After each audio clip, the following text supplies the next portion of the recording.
There comes a point in life when you realize something unsettling. The more disciplined you become, the less you are understood. Not because you are wrong, but because you no longer explain yourself. Most people talk to be accepted. Stoics act to be aligned. And alignment is lonely. This episode is not about isolation. It is about intention. Because being alone by accident is a weakness, but being alone on purpose is power. Most people live in a constant state of defense. They explain their choices, their boundaries, their silence, their discipline. They mistake explanation for clarity. But the explanation is often insecurity in disguise. The need to be understood is the need to be approved. Stoics understood this early. Epictetus warned that the moment you start explaining your discipline to undisciplined people, you are already compromised, because explanation hands over authority. When you explain yourself excessively, you invite judgment from people who are not qualified to judge you. And the Stoic path is simple. You do not owe clarity to those who refuse responsibility.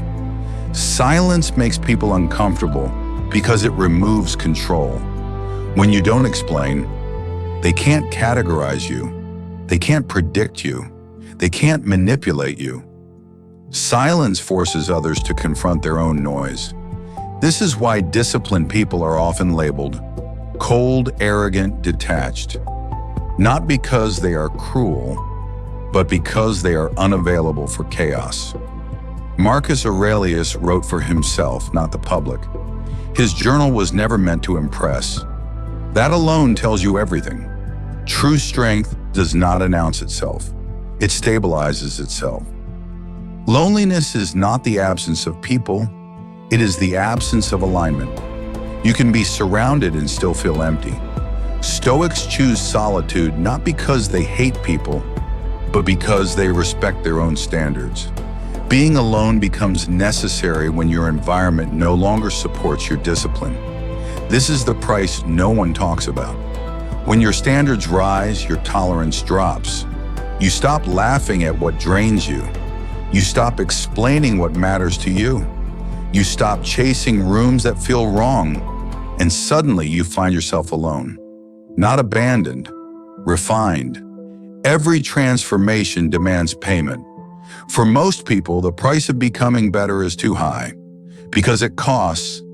Old habits, old relationships, old identities. Stoics do not fear this cost. They expect it. Seneca warned that progress would isolate you, not because others hate growth, but because growth exposes stagnation. When you change, you remind others of what they avoid. You disrupt familiar dynamics. You refuse to play old roles, and for that, you will be resisted. So the Stoic rule is simple. Do not argue with resistance. Outgrow it. Stoicism is not antisocial, it is anti-dependence.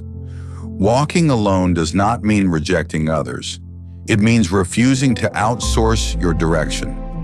Most people move in groups because groups dilute responsibility. Stoics move alone because solitude sharpens accountability. When you are alone, there is no applause, no validation, no distraction, only action. This is where discipline is tested, not in public moments, but in private consistency. And most people fail there. Real power operates without witnesses. If your discipline collapses without praise, it was never discipline. It was a performance. Stoics train where no one sees. They do not post progress. They do not announce restraint. They do not explain boundaries.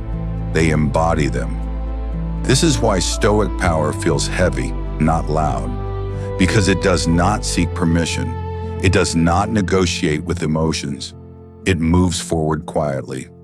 There is a moment, usually subtle, when you stop explaining. Not out of anger, not out of arrogance, but out of clarity. You realize some people will never understand. Some questions are not sincere. Some conversations are traps, so you withdraw your energy, you replace explanation with execution. Once you stop explaining, you cannot go back, because you see how much energy you were bleeding, and that moment changes everything. Your words decrease, your actions increase, and people feel the shift. Walking alone does not mean you are lost. It means you are no longer wandering. Stoics are not lonely people. They are self-contained people. Their peace does not depend on being included. Their worth does not depend on being recognized. They move forward even when no one follows, especially then. Here is the rule they won't teach you. If you are disciplined enough, you will eventually stand alone. Not because you failed socially, but because you succeeded internally. Walk alone, not to be different, but to be exact. Stand, no explanation, no witnesses.